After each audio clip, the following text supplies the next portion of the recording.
our customers from the in other networking shops, in our shops.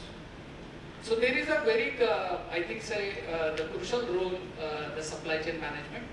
And just last note that supply chain management is now integral part of our day-to-day life, like Zomato, Swiggy. So this note, so it plays a critical role, and that is a success that customer should not be returned from the shop.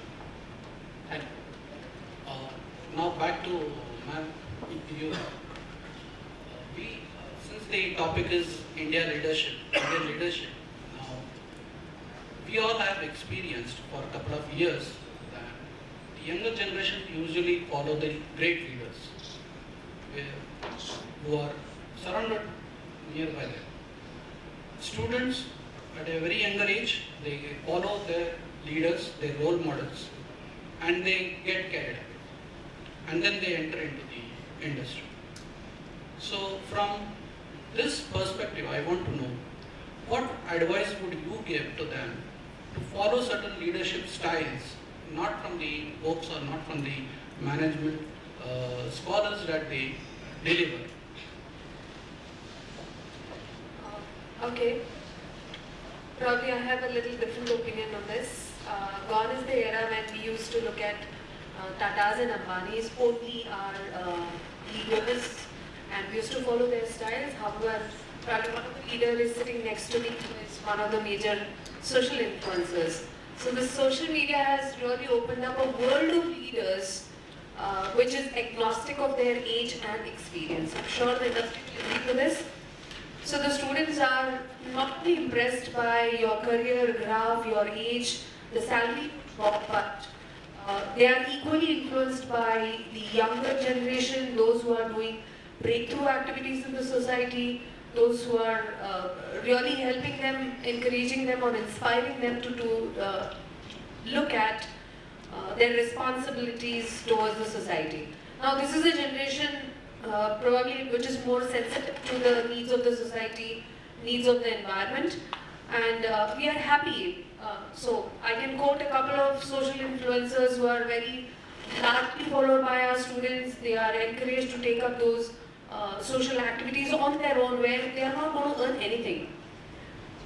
So leadership styles, answer to your question is, leadership styles would come in different shapes and forms from different age groups in today's era through social media and through social influences. So I'm sure students don't mind dumping a great leader who is not doing good, who is trapped into some controversies very openly, right? So that's how the new age or new generation is. There are positives, there are negatives. However, I would say the positives are overweighing the negatives so far. The leaderships to be followed, people to get motivated from. That's the plus side of the social media. Thanks. Now, concluding the last part, quickly, you can quote from your side, what would be your